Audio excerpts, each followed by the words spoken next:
श्री जी से यही कहना।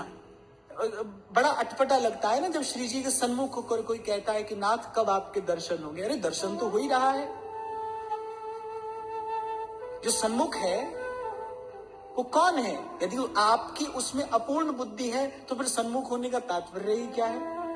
और यदि पूर्ण बुद्धि है तो फिर और किस दर्शन की बात की जा रही है? श्री जी के सन्मुख होकर अगर याचना की जाए तो वो यही की जाए कि आपके किसी प्रेमी अनुरागी जन का दर्शन हो जाए, किसी भगवदीय का दर्शन हो जाए। मैं आपको सत्य कहता हूं भाई, सत्य कहता हूं, आप मेरी बात को मान लेना। इस सारे अस्तित्व में 3 लोक 14 भुवन में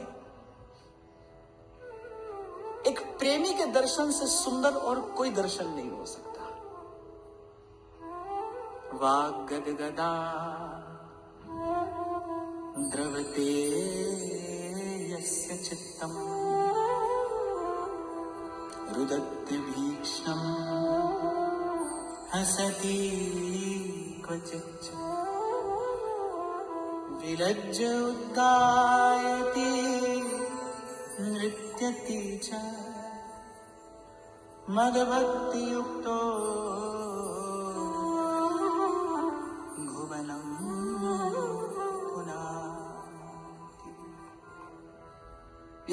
इसका रोम रोम पुलकित हो, नेत्र सजल हो, वाणी गदगद हो, कभी हंसे कभी रोए, कभी नाचे कभी गाए, ऐसे किसी प्रेमी जन का दर्शन दुर्लभ है। मैंने आपको पूर्व में भी निवेदन किया कि ऐसे किसी जन के अंग से स्पर्श करके यदि हवा भी लग जाए ना, पवन का एक झकोरा भी लग जाए, तो वो जन्म जन्मांतर की अधराशि तो नष्ट करता ही है, वो हृदय में भगवत प्रेम का संचार करा देता है। इसलिए हमारे धुरदास जी कहते हैं कि सेवा अर तीरथ भ्रमण फलत है काल ही पाए, पर भक्त संग छिन एक में देत भक्ति उपजाए।